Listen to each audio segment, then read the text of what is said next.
everyone, welcome to the channel. So in today's video we are going to study about the constructor and the different types of constructor using an example. So the constructor is a special member function whose task is to initialize the objects of its class, and the constructor is invoked whenever an objects of its associated class is created. So we are having different kinds of special characteristics which constructor is holding. For example, that it should be declared in a public section. So remember, whenever you are declaring the constructor, it should be declared in a public section, and they are always invoked automatically when the objects are created. Third is that they do not have their return types, and the other features can be like that constructor cannot be a virtual, and they can have their default values, and they cannot refer to their addresses, and an object with a constructor cannot be used as a member of a union. Or I can say there is another feature which can be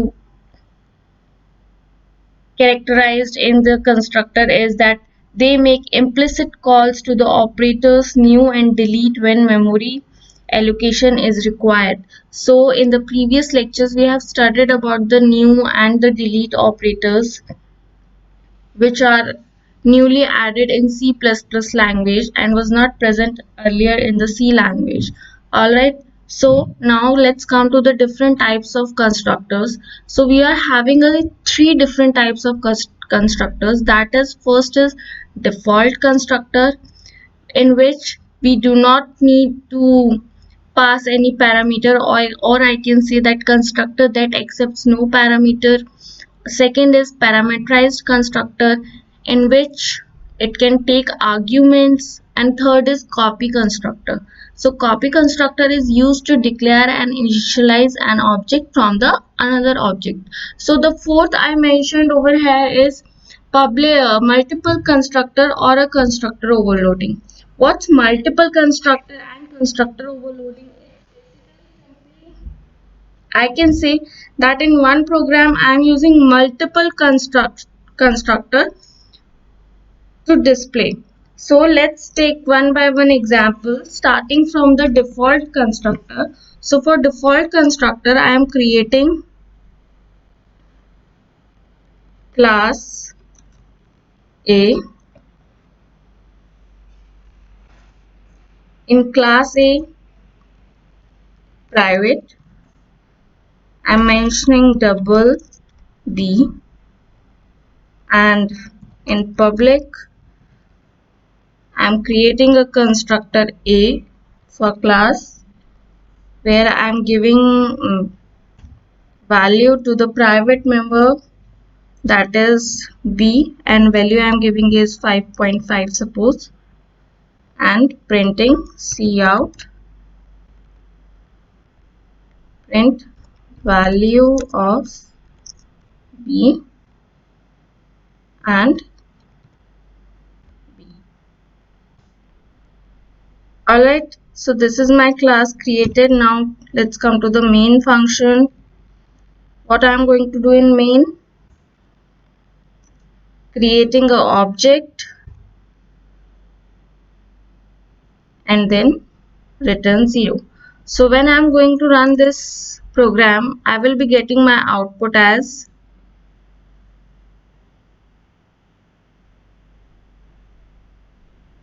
value of 5 is 5.5.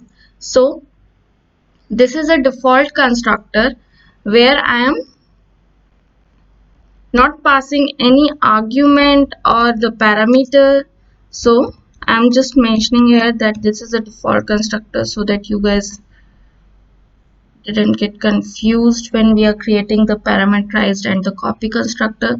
So now in the same program I am going to make changes and creating a parameterized constructor. Alright, so for parameterized I am taking, see, name will be the same for the constructor every time whenever you are creating. So in this I am taking two arguments, double x and double y,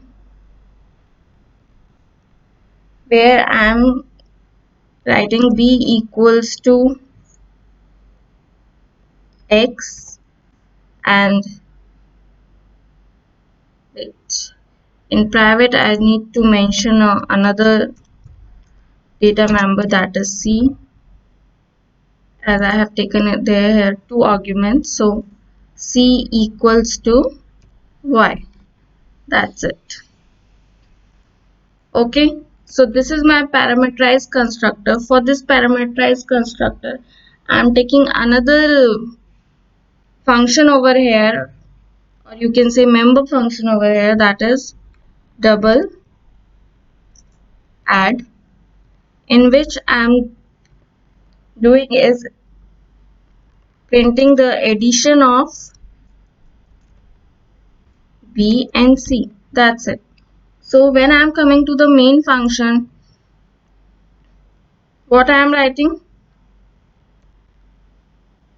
C out, sorry, that's A2 will be my another object, and A1 will be my object for default one, and A2 will be for my parameterized constructor. So in parameterized constructor, I will be passing values over here, that suppose 1.0 comma 15.5.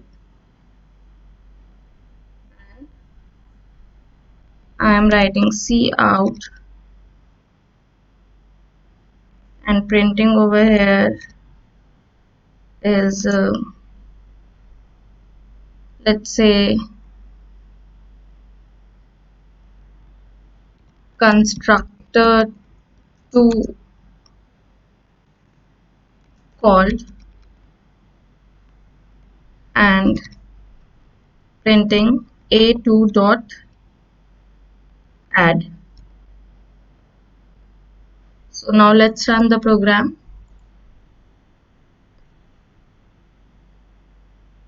So see what I am getting. I am getting the constructor 1, that is default. The value of b will be 5.5, and for parameterized I am getting that constructor 2 is called with value 16.5. That is the addition of these two values which I have passed in my constructor. Alright, so this is the parameterized constructor. So again I am writing over here is parameterized constructor, so that you guys didn't confuse. Okay, so now in the same program I am going to just show you the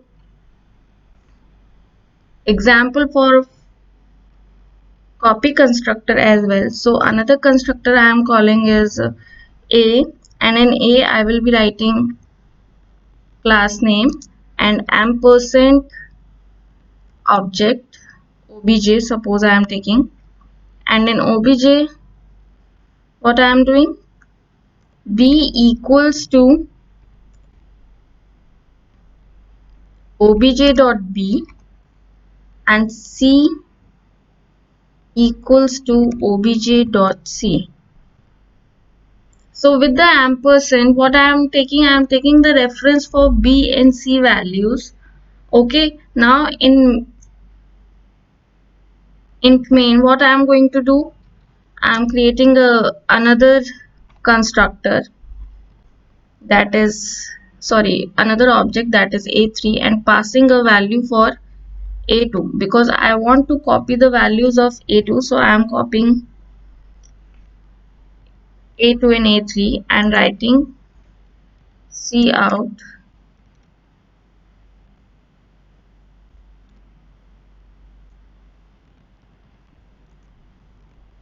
copy constructor C called,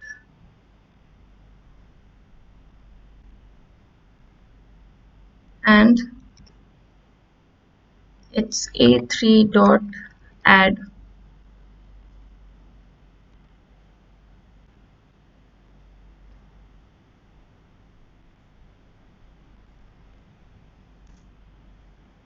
This was parameterized.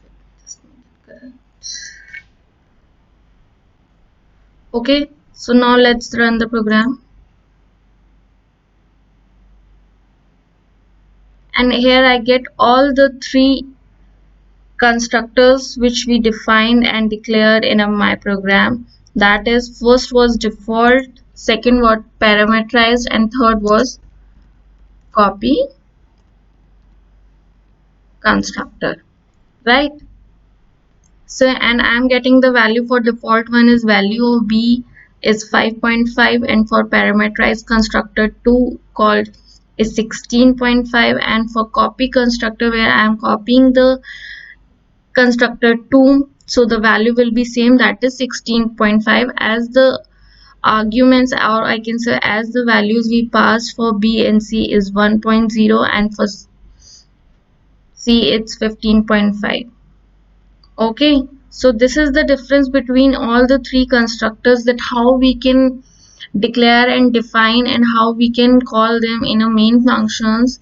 And lastly, it was a multiple constructor and a constructor overloading, which says that we can use different multiple constructors in a same program. So the whole program considered is as an example of the constructor overloading. Okay guys, that's for today's video. I hope you understood. So like my video and subscribe to the channel right now if you haven't. Thank you.